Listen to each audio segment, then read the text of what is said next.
Goblins and ghosts and witches. Oh my!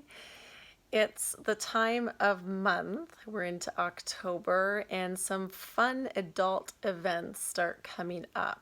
So, as children, we love to go out trick or treating and experiencing the dressing up and going out with friends, family, door to door, and being scared at certain houses when people were really in to totally going full force into the Halloween spirit. But as some of us get older, it's not so great to be going out door to door trick or treating. Maybe we take some of our children's or grandchildren's candy and indulge in that. But there are different offerings to be had for us. And I got a lot of questions from friends that have been all over the world, even locally as well, too, doing ghost walks or haunted houses or spirit walks. And to be honest, I've never been on one. I've actually been in different buildings that have been haunted, if you want to call it haunted. And I guess I've went in for specific reasons for the owners, just to kind of let them know and got the feeling of what was going on. And there's this one particular place actually in Tilsonburg, lovely place, and they are known for having different, I guess, hauntings or spirit in there. And I'm just that type of person. I don't really go into the news and everything else. So I had no clue about this place. And when I had went in and talked to her about it, my spirit guide, when I went in, her name is Grace, as well as I use a lot of my own intuition. So this is just natural, divine resources, if you will, from above, that I get hits of information and just knowing. So a lot of the stuff that I had presented to her were exactly what guests had seen. So I've never personally been on one. Maybe one day I'll get into finding a place and doing tours because I find it absolutely fun.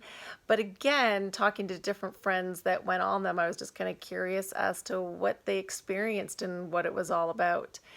And some of them, I guess, have been somewhat scary. Some people haven't experienced anything from them or didn't hear anything or see anything. But they do all ask, like, why? What is going on here? Why are there so many spirits in one spot?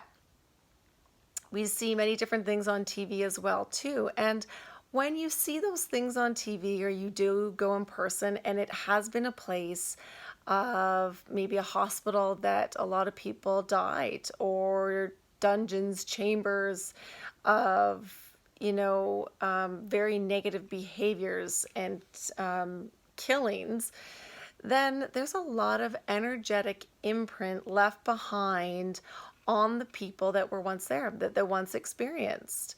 A lot of them passed away and probably didn't realize, or they died in pain, or it just was an unpleasant passing, let's put it that way. That their spirits will hang around sometimes, or the energy, because it was so negative, we leave energetic imprints wherever we go. We could be in a room, walk into a room, and we pick up on that energetic imprint of how everybody else is acting around us. So it's the same way when you go into these different places where there might have been a lot of torture going on. You're going to pick up on that energy. So it's more of an energetic imprint. Having said that, there are a lot of places that still carry spirit going around. Like this one place that I did go to, there was a little boy, and I had picked up on that he had drowned, and he was literally running around this hotel still, looking and wondering what was going on. Because he had passed so fast and tragic, spirit doesn't always realize that they've passed. So they still hang around the place. And that's where we get some of these hauntings and thinking, okay, that's really freaky. But it's this poor little kid that drowned, back in the 1800s or early 1900s, and didn't realize it. And his spirit is still hanging around the place, still running around, not knowing what's going on. And that's what can happen with different spirits, that you may hear noises or them walking around. They're just, and an old guest or an old person of the house where they maybe really enjoyed it, or they passed and something happened tragic, or they've come back to this place and realized they really enjoyed it there. So sometimes when these lights flicker, we hear these creaks, it doesn't mean anything terrible. Sometimes, again, when they are in that state, spirit is in that state, they can get a little bit grouchy. It's like, who is here? Why are you in this room? They don't necessarily understand it. We're kind of there checking them out. They're there checking us out. We have that miscommunication and things happen. Nothing more than that. So there can be some more angry and upset spirit when they're like, get out of this place. This was my house. You can leave. Or different houses that were maybe built on different native land, cemeteries, hanging around cemeteries. There's going to be spirit there. It just kind of is what it is because of the place.